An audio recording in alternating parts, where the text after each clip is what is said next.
para poder tenerlo como respaldo, ¿no? Entonces, bueno, empecemos entonces la introducción. Como dije, el curso esto es para irles capacitando. Quiero darles una ilustración que me dio un pastor.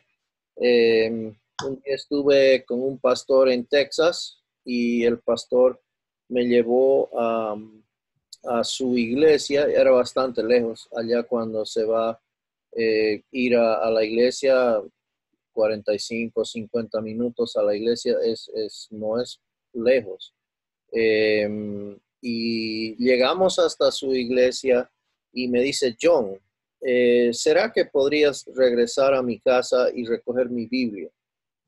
Pues entonces yo le miré y le dije, no, es imposible, me voy a perder en el camino? No voy a poder regresar. Le dije, no voy a poder.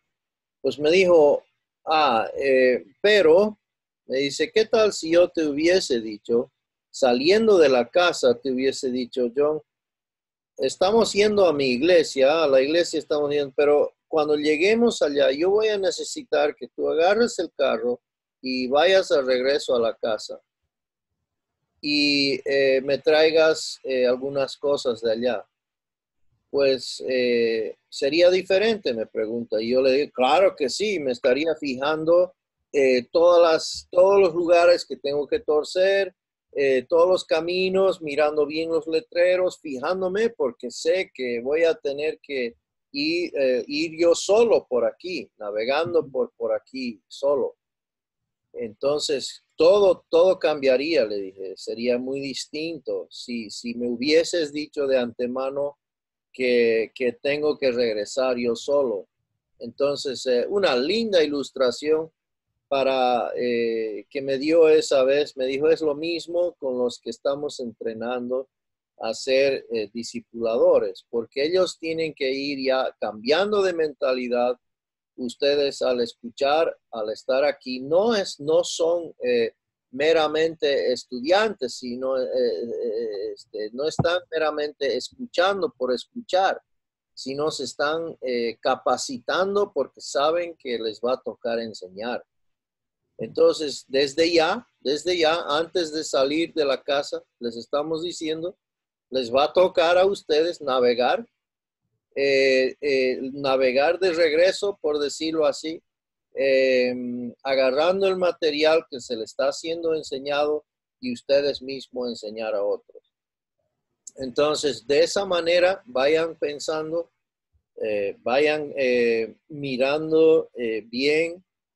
No hay problema con hacer preguntas, no siempre tenemos la respuesta, pero no tengan pena de hacer preguntas, pues esto se trata de ser capacitados y a eso vamos, ¿ya?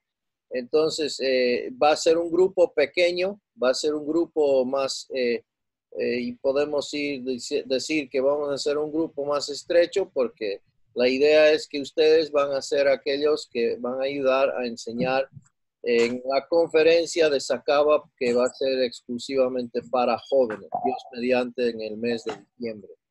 ¿Ya? Entonces tengan eso en mente, por favor.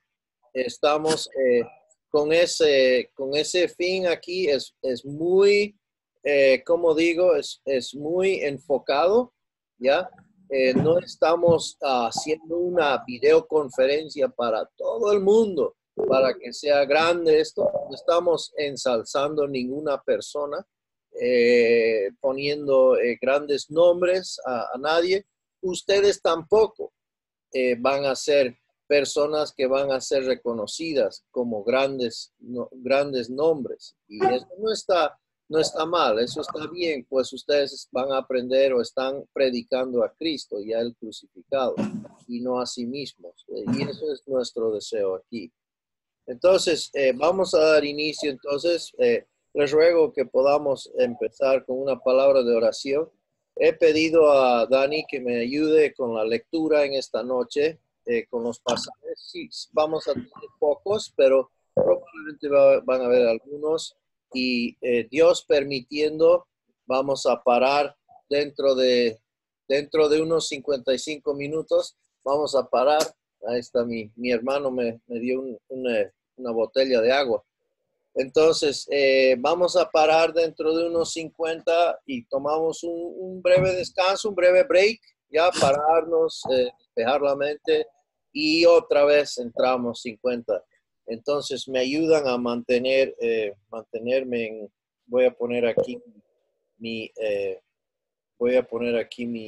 ¿cómo se llama? Mi reloj para que me ayude a mantenerme en hora. Ok. Estamos empezando desde ya. Ok, vamos a empezar entonces. Jonathan, buenas noches. ¿Qué tal, estimado? Gusto de verte en esta noche y pues vamos para adelante con los tres.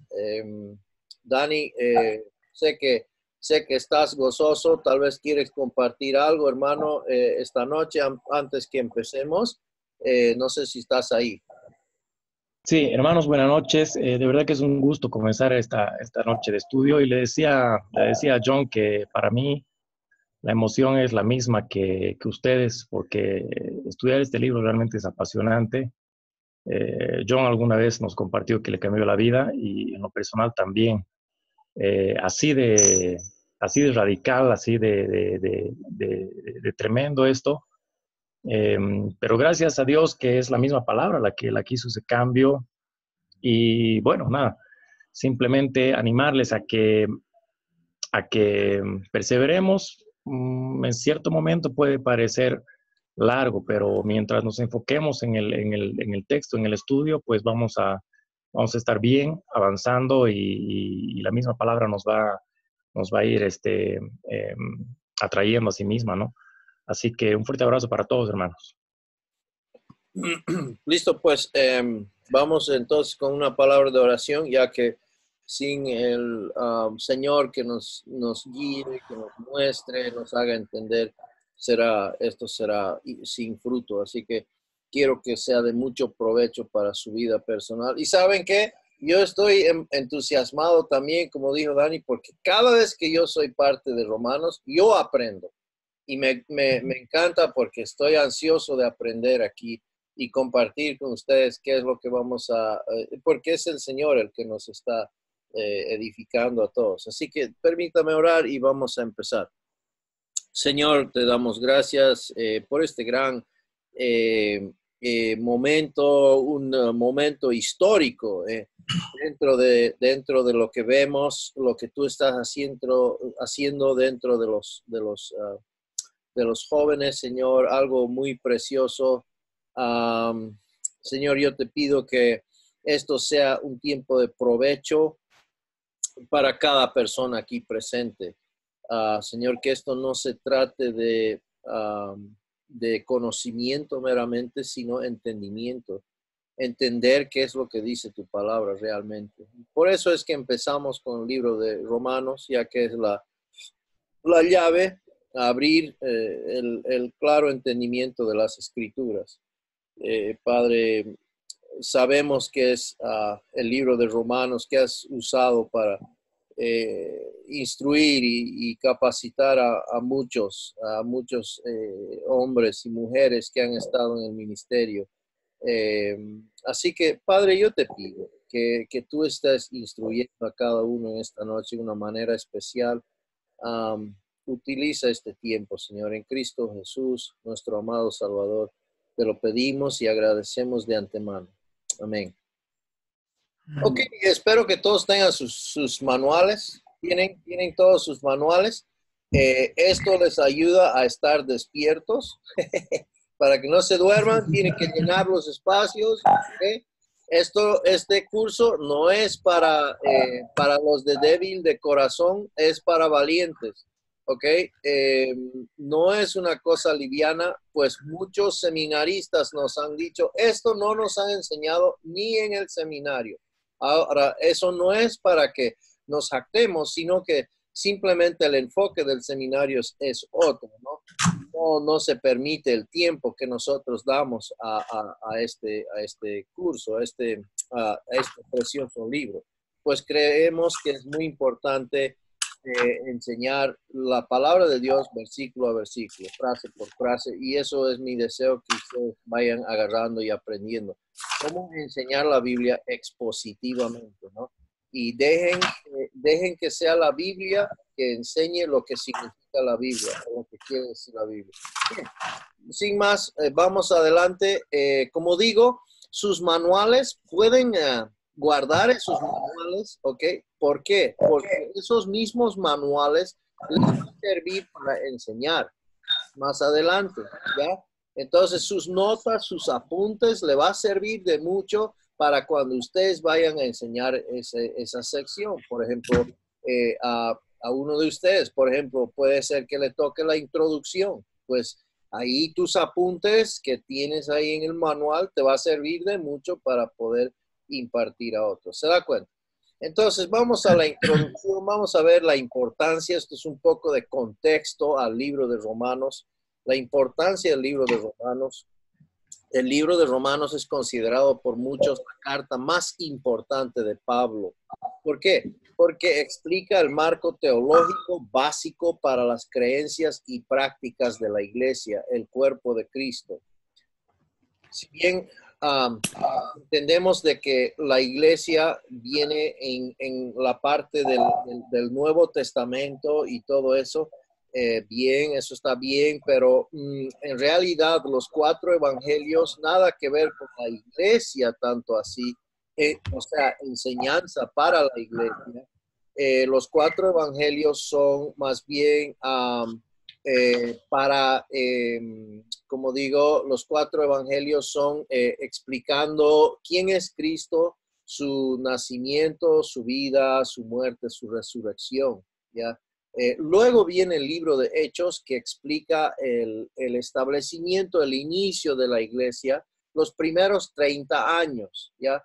Pero es un libro histórico, no es un libro de género didáctico o de enseñanza doctrinal, ¿ya? Y eso es donde muchos carismáticos lastimosamente no han sabido entender. El libro de Hechos es un libro que tiene acontecimientos que son de una sola vez.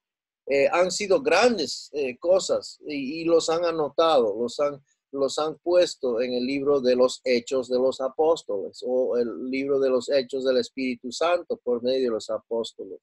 Y es un libro transitorio, es un libro simplemente que anota acontecimientos históricos, pero no enseña lo que debe ser la iglesia, no enseña las bases teológicas de la iglesia. Es que ahí es donde entra Romanos. El primer libro que enseña aquello es el libro de Romanos. Por eso es que es muy importante y es por eso que nosotros al capacitarles empezamos por el libro de Romanos, ¿ya?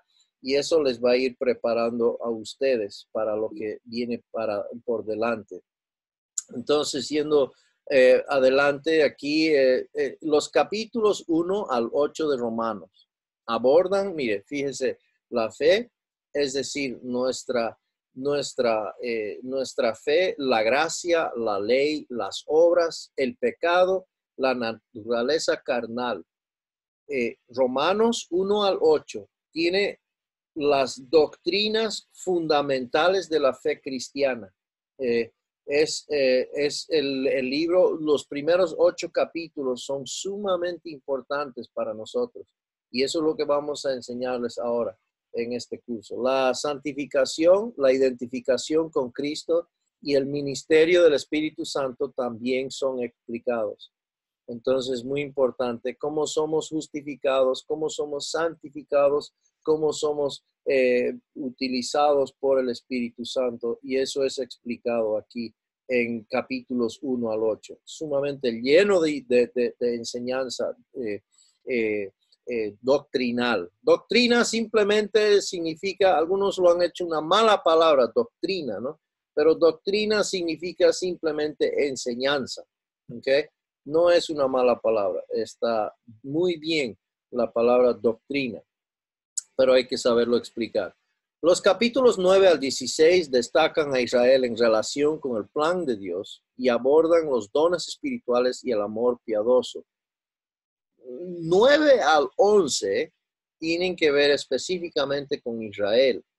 Y luego 12 al 16 tiene que ver ya con la vida del creyente y cómo debe desarrollarse la vivencia del creyente. Estos capítulos también describen cómo los cristianos deben ver el ministerio y el gobierno, es decir, el gobierno civil y el del país, al igual que describen otros privilegios y responsabilidades que tienen los creyentes. ¿Okay? Todo eso está detallado en capítulos 12 al 16 y entonces va a ser otro estudio aquello.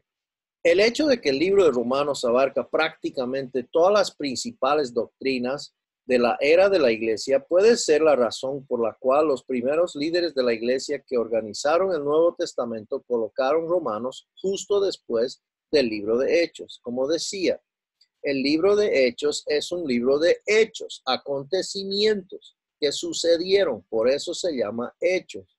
Hechos de que pasaron en los primeros 30 años de la iglesia, ¿ya? Son acontecimientos singulares, cómo descendió, cómo vino el Espíritu Santo, primero a los judíos, luego vino el Espíritu Santo a los gentiles. Esto es única vez, esto es primera vez que esto sucedió, nunca antes se había visto esto, ¿ya? Y nunca después volvió a suceder. Son únicos estos acontecimientos. Entonces hay que entender que el libro de Romanos, que es enseñanza, ¿no? En cuanto a teología, la doctrina de la iglesia, etcétera, está justamente después de este libro de Hechos. Okay. Viendo brevemente aquí el bosquejo de Romanos, primero vemos que Pablo va a dar una introducción.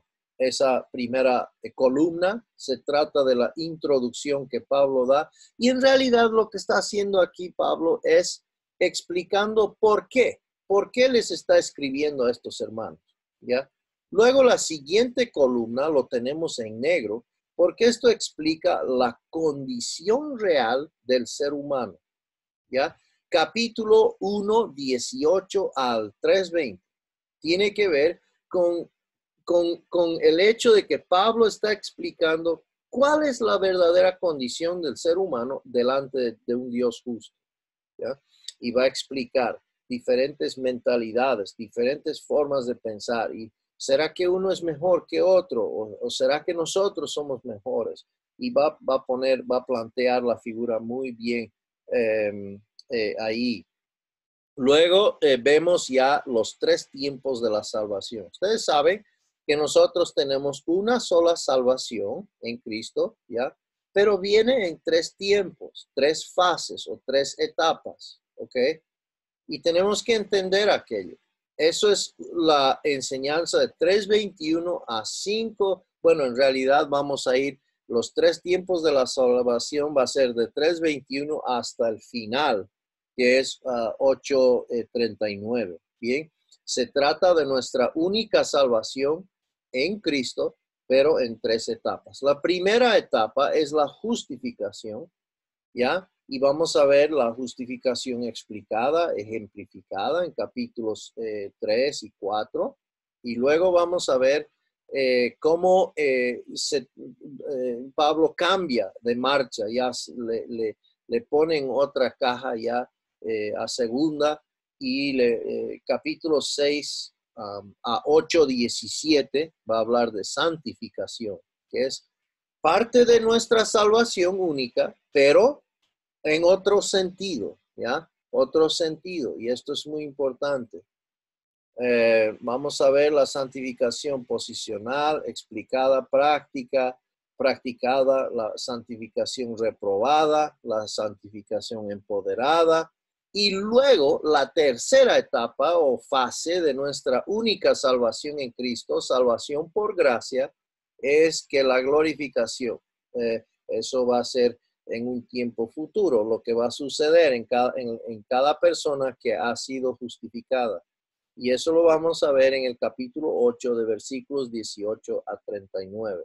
Bien, y al fin vamos a terminar con un júbilo. Ahí somos más que vencedores por medio de Cristo nuestro Señor. Ahora voy a ir rápidamente por aquí porque esto no nos corresponde en este estudio, pero los voy a dejar ahí mirando. La nación de Israel, capítulos 9 al 11, y luego la vida cristiana de 12 al 16. ¿Ok?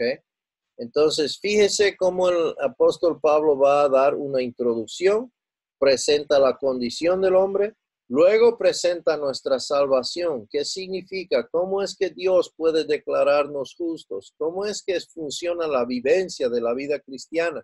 ¿Cómo es que va a ser cuando al final de la vida cristiana? Y luego entra a lo que es la nación de Israel. ¿Será que Dios se olvidó su promesa para con Israel? Pues, unos capítulos muy interesantes, muy provechosos, ¿no? Para nosotros, para saber dividir correctamente la Biblia. Y luego tenemos lo que es al final ya la vida cristiana, cómo se debe ver, observar dentro de la vida de los creyentes ante la sociedad, ante los hermanos y etcétera, ¿no? Entonces, eso es importante. Bien, ahora Pablo está escribiendo a hermanos, a la iglesia que está en la ciudad de Roma, ¿ok? La ciudad de Roma. Y esto es una de las ciudades más poderosas. Cuando el libro de Romanos fue escrito, Roma era la capital del Imperio Romano y la ciudad más influyente sobre la tierra. De hecho, Roma gobernaba todo el mundo conocido de aquel momento y esta dominación de expansión posibilitó un periodo de paz, conocido históricamente como la Pax Romana en latín y en español la paz romana. Bien, entonces tenemos ahí lo que es Roma, una ciudad poderosa, la más poderosa en aquel entonces, y Pablo está escribiendo a creyentes que están en esa ciudad. Se estima que en el tiempo de Jesucristo Roma tenía una población de de 1 millón de habitantes, siendo esclavos entre el 15 al 30% de la población.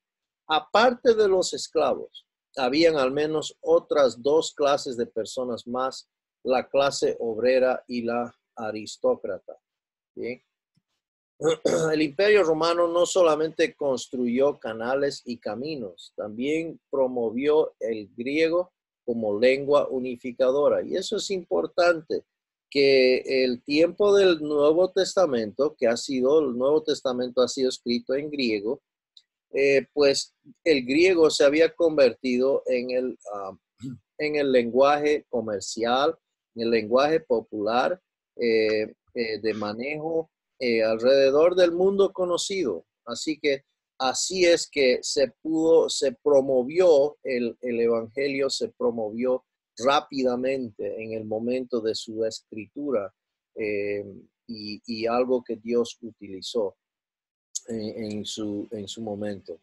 La ciudad era bien conocida por sus imponentes, edificios públicos, música refinada y entretenimiento. También era conocida por sus concursos de gladiadores inmortales y peleas de animales brutales, donde tanto hombres como animales a menudo eran obligados a luchar hasta la muerte. Entonces hay mucha información acerca de ello, cómo los creyentes eran utilizados como carnada ahí en estas luchas para entretener a la gente. Nero era famoso por utilizar a creyentes para entretener a la gente. Roma se jactaba de contar con una prestigiosa unidad militar llamada Guardia Pretoriana.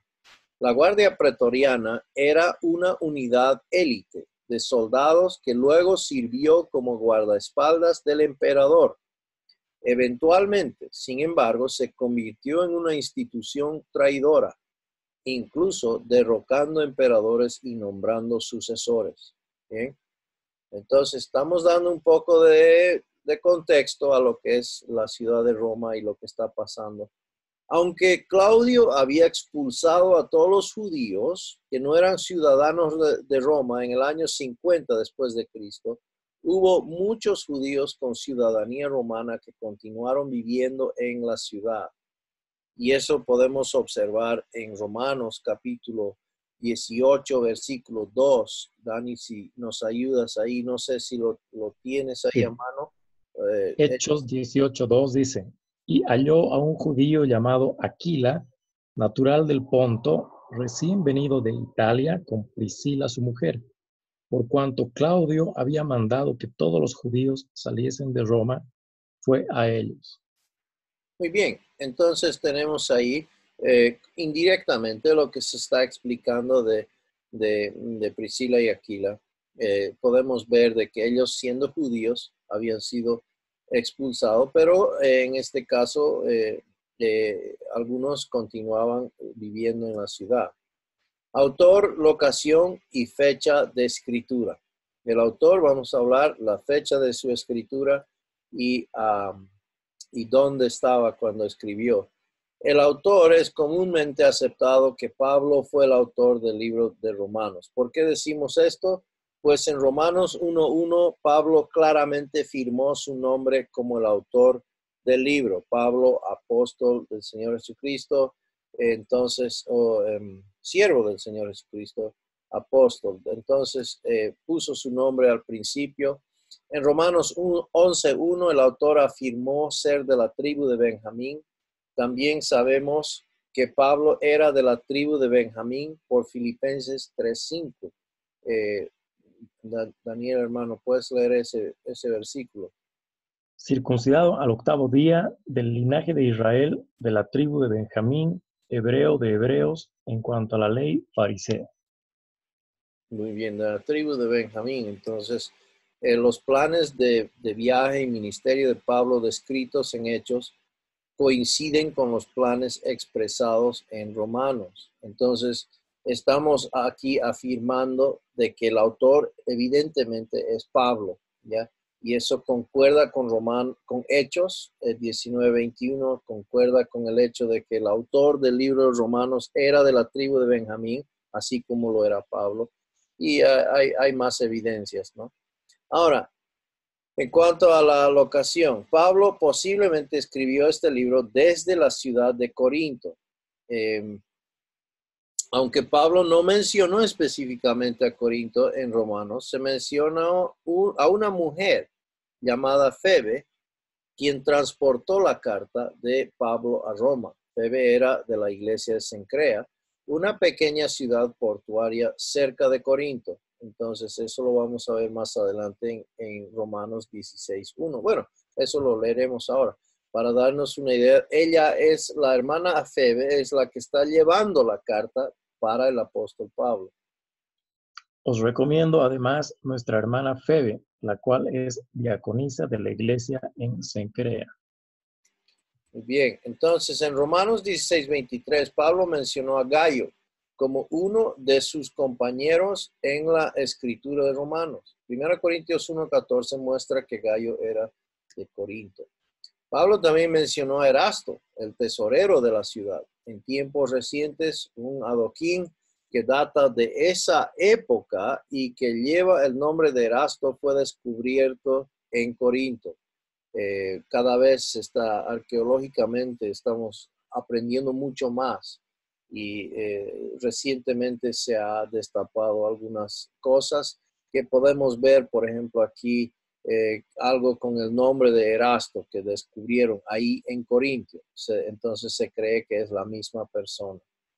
Fecha de escritura. Pablo posiblemente escribió este libro en el invierno o a inicios de la primavera del año 57 después de Cristo, cerca del final de su tercer viaje misionero. Esto habría sido justo antes de su viaje de regreso a Jerusalén, en el que llevó una ofrenda de las iglesias de Macedonia y Acaya a los cristianos pobres de Jerusalén. Se acuerda que en sus viajes misioneros siempre estaba tratando de recaudar fondos para los creyentes que habían sido empobrecidos en Jerusalén. Y entonces, en Hechos 20:16 leemos acerca del plan de Pablo de llegar a Jerusalén para la fiesta de Pentecostés. Muchos eruditos bíblicos creen que este viaje ocurrió en el año 57 después de Cristo. Y eso lo podemos ver en esos versículos. Estas referencias sí o sí lo van a tener que estudiar en su tiempo, ¿ya? Y ver todo eso con calma. Si el libro de Romanos fue escrito en el año 57 después de Cristo, habría sido escrito durante la primera parte del reinado de Nerón, quien fue César en los años 54 a 68. Y eso, entonces, si fue escrito el 57, quiere decir que Nerón fue César. Y eso también nos da una pauta de mucho lo que estaban siendo perseguidos los creyentes. Nerón se lo tomó como algo personal de perseguir y de causar mucho sufrimiento a los cristianos. Entonces, el propósito, vamos a ver aquí el propósito de Pablo para escribir Romanos. A pesar de que él era un ciudadano romano, Pablo jamás había visitado la iglesia romana. Tal vez sorprendente, ¿verdad? Uno pensaría que fue Pablo que empezó la iglesia de Roma, pues no fue así. Y él está escribiendo a unos hermanos que jamás conoció, pero aún así los llama hermanos y santos, etc. Entonces, por lo tanto, escribió para prepararlos para una posible visita. Expresa en los versículos 8 al 13, Pablo, vemos su corazón, de cuánto él anhela ir a visitarlos, verlos de cara a cara y poder impartir algunos dones con ellos, etc. Entonces, Romanos 1, 9 a 10, un viaje para visitar la iglesia romana había estado en el corazón de Pablo y en sus oraciones durante un largo tiempo. Veremos eso, Daniel, hermano, por favor, esos dos versículos. 1, 9 y 10. Porque testigo me es Dios, a quien sirvo en mi espíritu, en el evangelio de su Hijo, de que sin cesar hago mención de vosotros siempre en mis oraciones, rogando que de alguna manera tenga al fin, por la voluntad de Dios, un próspero viaje para ir a vosotros. Se nota, ¿verdad? Tiene mucha carga, tiene un corazón que está ansioso de ir a visitarlos para conocerlos. Y aquí es en este pasaje más adelante que él va a explicar su razón por el cual está escribiendo esta carta y es provechoso para ellos, los oyentes o los receptores de la carta, pero vemos la sabiduría de Dios en hacer esto parte de la Biblia, del canon bíblico, porque es instrucción para nosotros hoy día. Ustedes saben que si hoy día, por ejemplo, se descarriaría todo el mundo, toda la iglesia, ¿no? Perdemos totalmente el entendimiento de qué es la iglesia y cuáles son las prácticas, etc. Ustedes saben que simplemente teniendo la Biblia podríamos restablecer totalmente la iglesia así como fue en su inicio. Eso es sabiduría de Dios, ¿verdad? Dios ha sabido hacer su Biblia completa y todo es suficiente para el buen funcionamiento de la iglesia. Y aquí Pablo está escribiendo a la iglesia en Roma y enseñándoles acerca del evangelio, su propósito, etc. Versículo 11, Pablo quería visitar para comunicarles algún don espiritual. Versículo 13, vemos que Pablo quería cegar alguna cosecha en Roma. En otras palabras, él quería compartir el evangelio en Roma. Hermanos, cuando nosotros compartimos el evangelio, estamos cegando lo que es bueno, en realidad estamos sembrando, segando para recibir una cosecha. ¿Por qué digo esto? Porque nosotros cuando sembramos el Evangelio es el poder de Dios para todo el mundo, ¿no? Entonces, el poder de Dios para salvación a todo el que cree. Pues una persona no puede ser salva sino antes haberlo oído el Evangelio. Pues ¿cómo oirán si no hay quien les predique? ¿Ya? Ahí es donde entramos nosotros. Somos los pregonadores de libertad en Jesucristo. Pablo tenía esas ansias de ir y soltar lo que es el poder de Dios para salvación a todo el que cree. Ahí en Roma también y compartir en alguna cosecha. Espero que tengamos también nosotros esas ganas de poder compartir en alguna cosecha, tal vez en Sacaba, tal vez en Cochabamba, no sé, en donde el Señor nos encuentre, ¿verdad? Nos halle. Entonces, Pablo también quería darle a la iglesia romana enseñanzas claras sobre el evangelio que él predicaba. Es muy importante aquello y vamos a entrar a fondo en esos versículos. El del texto de Romanos, percibimos que Pablo escribió para ayudar a subsanar una división cultural entre creyentes judíos y gentiles. ¿Por qué decimos eso? Porque primeramente en Romanos 1:18 a 3:20 va a demostrar de que no es mejor, no es privilegio en sí en cuanto a ser declarado justo, el ser judío o el ser gentil. Luego va a entrar en detallar Romanos 9, 10 y 11 acerca de lo que son los judíos en el pasado, judíos en el presente y en el futuro.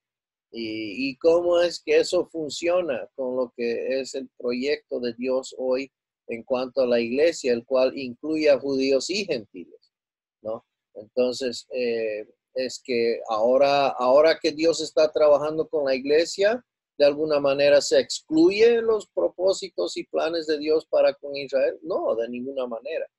Dios tiene todavía sus promesas para una nación escogida por Él, para que Él sea glorificado como por medio de una nación ante las naciones. Son promesas terrenales, son promesas físicas, ¿no? Para la iglesia es más bien espiritual, ¿ya? Somos un organismo, no una nación en ese sentido, ¿no? Entonces, eso hay que ver en el libro de Romanos, vamos a ir entendiendo eso mejor. Romanos 15, 22 a 29 muestra que Pablo escribió con la esperanza de obtener apoyo financiero y de oración por parte de la iglesia romana. Pablo claramente quería iniciar su próxima campaña misionera en España partiendo de Roma. Pablo también escribió para obtener el apoyo de oración de los creyentes romanos para su protección personal y física. Curiosamente, al final del libro de Hechos, Pablo está bajo arresto domiciliario en la ciudad de Roma. Así que finalmente pudo ir a Roma, pero no de la forma que él hubiera deseado. Así como estamos viendo al principio del libro de Romanos, vemos Pablo deseoso de llegar allá.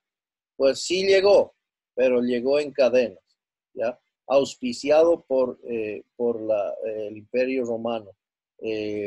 Llegó pagado gratis, digamos, pero no de la manera que tal vez él hubiese deseado. Ok, ahora hablemos de los destinatarios del libro. Cuando nosotros interpretamos un pasaje, cuando nosotros entendemos, estudiamos la Biblia, tenemos que entender estas cosas, ¿ya? ¿Quién es el autor? ¿A quién escribe? ¿Ya? ¿Por qué? Porque sí o sí los destinatarios entendieron lo que decía el autor, ¿ya? Es decir, el propósito de la carta ¿ya? El propósito de la carta es específico a una gente, el cual el autor, bajo la inspiración del Espíritu Santo, estaba llevado a escribir. Ahora, no quiere decir que no sea provechoso para nosotros, pero tenemos que tener cuidado en cómo interpretamos aquello, ¿ya? Por ejemplo, hay ciertos versículos que son específicos a ciertas personas en el Antiguo Testamento, ¿no? Hay promesas que son hechas por Dios para por ejemplo, Dios prometió descendencia a Abraham. Entonces, eso lo podemos entender. Moisés está escribiendo al pueblo de Israel, explicándoles acerca de su ancestro Abraham, de dónde es que ellos vienen como nación, para que ellos puedan entender cuál es su origen, etc. Y las promesas que Dios le hace a Abraham son específicos para Abraham, que le hará una gran nación, que tendrá descendencia, etc. No por el hecho de que tú y yo estemos de alguna manera, Señor, dame un versículo, quiero entender qué es lo que tienes para mi vida. Y abrimos en Génesis capítulo 15 y leemos ese versículo que es promesa de Dios para Abraham. Y de repente nos apropiamos de ese versículo para decir que Dios ahora me va a dar mucha descendencia. Dios me habló hoy diciendo que me va a dar mucha descendencia porque sacamos un versículo fuera de contexto para hacer un pretexto a que digamos que queremos que diga. Y eso es muy mala metodología. Y muchos aplican eso de mala manera y por eso es que llegan a conclusiones erróneas. Por eso es que tenemos múltiples interpretaciones de la Biblia, diciendo cosas que son nada que ver con el mensaje. Y eso tenemos que entender, tenemos que tenerlo claro. Entonces, el libro tiene destinatarios específicos, son los hermanos de Roma, los hermanos de Roma. Entonces, hay particularidades de Roma que tal vez no vemos a los hermanos de Efesios. Los hermanos de Éfeso, no vemos en las iglesias de Galacia, por ejemplo, tal vez. Son particularidades de cada lugar. Y en este momento son cosas que Pablo está escribiendo a personas desconocidas. No fue esto el inicio suyo, ¿ya? Entonces va a empezar desde cero, explicándoles el evangelio, de qué se trata, etc. Entonces, Romanos 1:7, Pablo dirigió el libro a todos los que están en Roma, amados de Dios, llamados a ser santos. Posiblemente habían creyentes de muchas iglesias, hogares en Roma, es decir, iglesias hogares o iglesias en casa, ¿ya? Habían probablemente varias, ¿ya? Similares a la que se encontraba en el hogar de Aquila y Priscila. Y eso lo podemos ver, por ejemplo, en Romanos 16:5, versículos 10, 11, 15. Nos da pautas de que son diferentes grupos que se reunían allá en Roma y Pablo envía saludos a cada uno de ellos, etc. Las iglesias en Roma consistían tanto de creyentes judíos como gentiles. A pesar de que Roma era una ciudad gentil y la capital de un vasto imperio, se jactaba de una gran población judía de ciudadanos romanos. Al final del libro, Pablo saludó específicamente a 28 personas por su nombre, junto con varios grupos de personas, ¿ya? El capítulo 16 vemos. Y muchas de esas personas son hermanas, mujeres que han sido muy utilizadas por el Señor para llevar adelante la obra. Tema y esquema para el libro de Romanos. Vamos a ver aquí. El tema del libro de Romanos es la justicia de Dios, ¿ok? Es muy importante. Entonces, el tema principal, si queremos resumirlo, el tema de Romanos es la justicia de Dios. Romanos 1, 16 a 17, leeremos, por favor. porque no me avergüenzo del Evangelio, porque es poder de Dios para salvación a todo aquel que cree, al judío primeramente y también al griego, porque en el Evangelio la justicia de Dios se revela por fe y para fe, como está escrito, mas el justo por la fe vivirá. Bien, entonces esos dos versículos nos dan una pauta, ¿no? El evangelio es la razón por el cual Pablo escribe, y en el evangelio se revela la justicia de Dios. Es decir, ¿qué significa eso? El evangelio revela cómo es que uno llega a ser justo delante de Dios, ¿ya? No solamente eso, sino que revela también el alto estándar, la justicia de Dios en su proceder. Y eso lo vamos a ver con calma. En los capítulos 1 al 8 de Romanos, aprendemos acerca de la justicia requerida para entrar al cielo y la gracia que Dios proveyó para la humanidad en la persona de Jesucristo. Es muy importante. Entonces, eso vamos a aprender en estos 8 capítulos de Romanos y al estudiar. Entonces, mantengan eso en mente. El tema principal es la justicia de Dios. Justificación, esta es la provisión de Dios de una posición justa delante de Él para todos los que creen. En los escritos de Pablo, el ser justificado significa ser declarado legalmente justo por Dios, el juez supremo del cielo. Entonces, la justificación es un término teológico que vemos en el uso en los escritos de Pablo específicamente, o particularmente, mejor dicho, que tiene que ver con ser declarado o ser acreditado la justicia de Dios, ¿ya?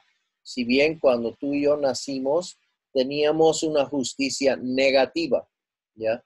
Una polaridad negativa, y Dios tiene una justicia positiva, ¿no? Entonces, ¿cómo es que Dios nos da una justicia positiva? Y eso es la justificación. Cuando Él legalmente en la corte del cielo nos declara o nos sella o nos anuncia legalmente, ¿ya? Como si nunca hubiésemos pecado, ¿ya? Justificado.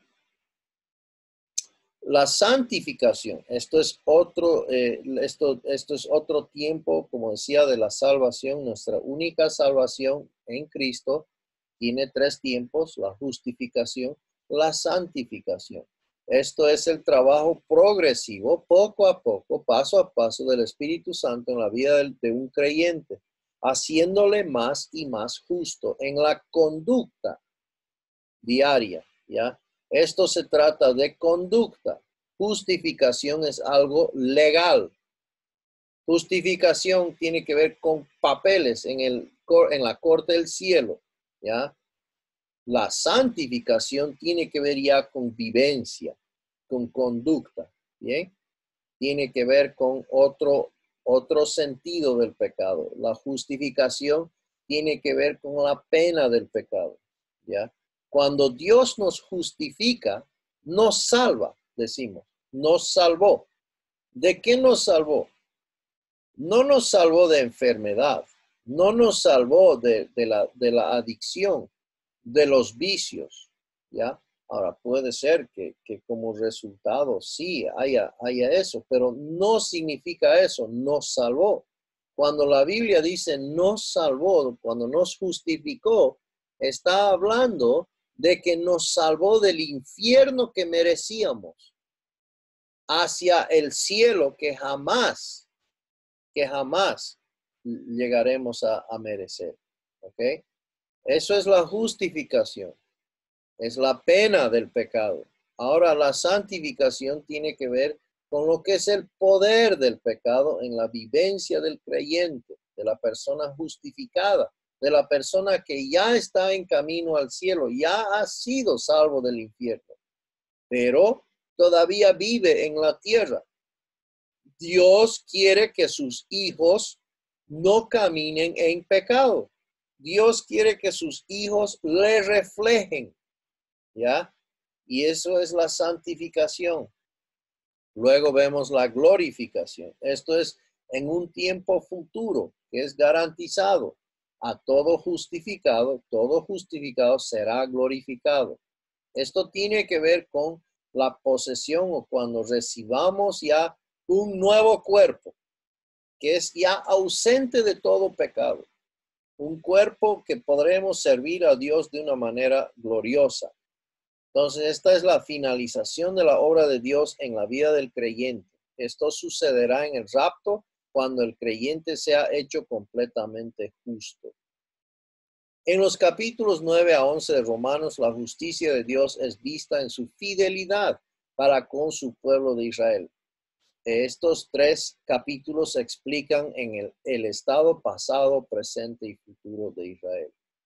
En Romanos capítulo 12 a 16, la justicia de Dios es vivida por el pueblo de Dios a través de numerosas relaciones humanas. Es decir, la forma que tú y yo nos relacionamos delante del mundo, así como creyentes, es una manera que trae gloria que Dios puede utilizar, ¿ya?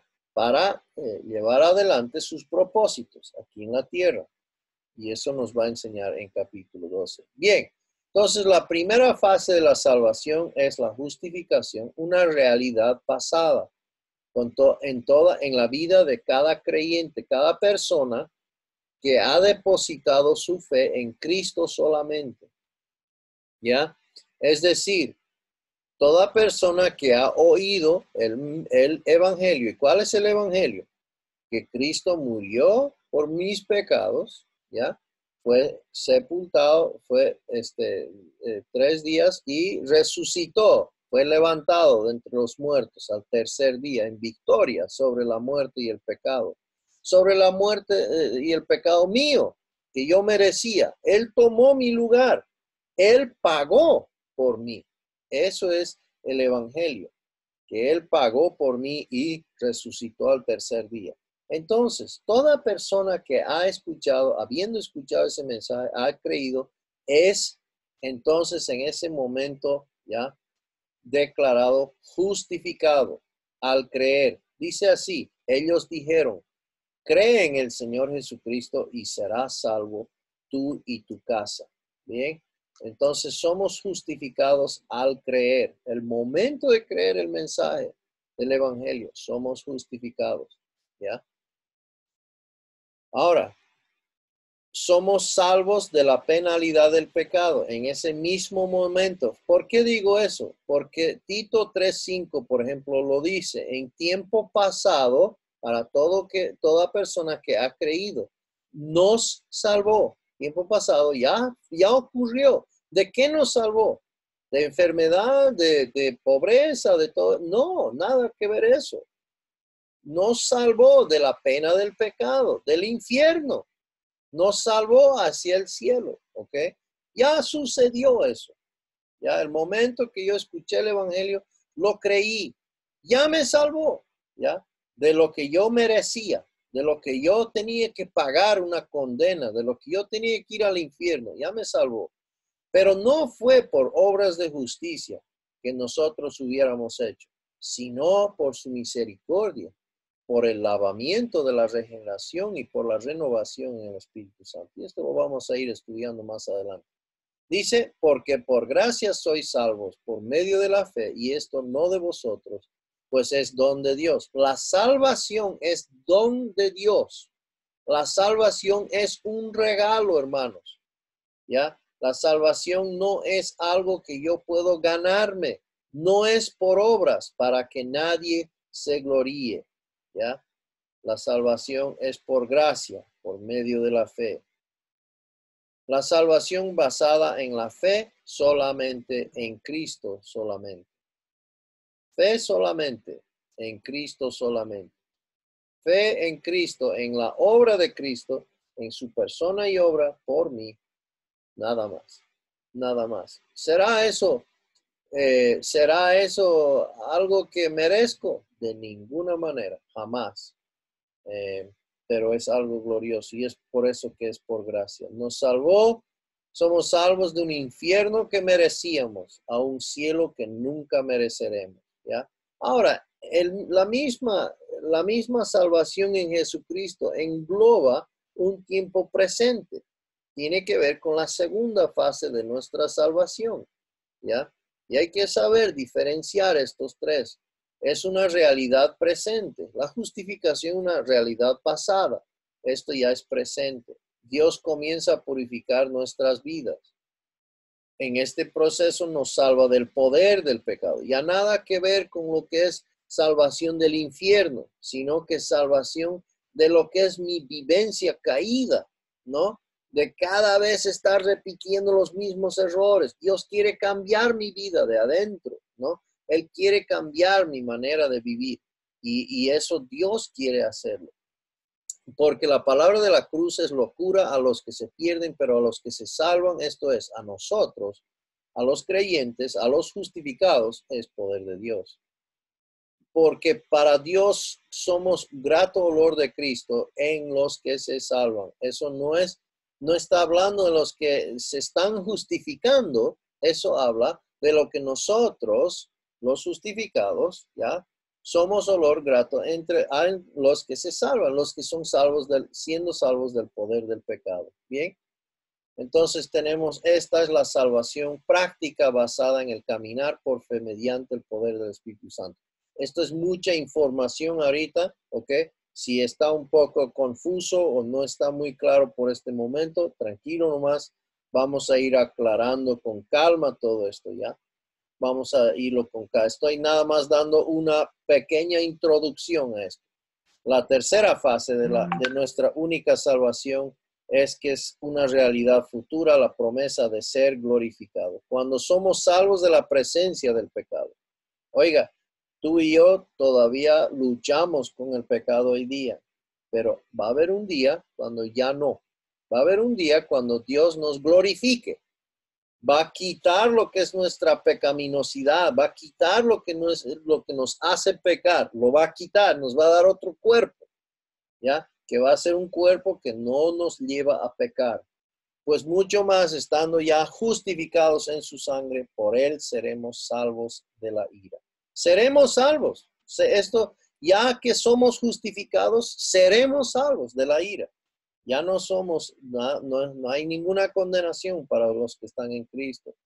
Esto es conociendo el tiempo y es ya hora de levantarnos del sueño porque ahora está más cerca de nosotros nuestra salvación, futura glorificación, que cuando creímos. Es decir, está cerca nuestra glorificación que cuando fuimos justificados.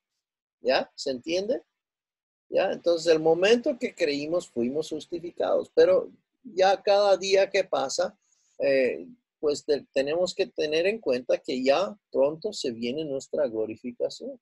Y eso debe animarnos, debe motivarnos a tomar la vida cristiana en serio. Sucederá en el arrebatamiento. Ya, esto es cuando sucede el rapto, seremos levantados y glorificados. Bien, tomamos un descanso ahí breve. Si quieren levantarse, no hay problema. Yo voy a parar de compartir aquí un momento y voy a parar de grabar. Creo, sí.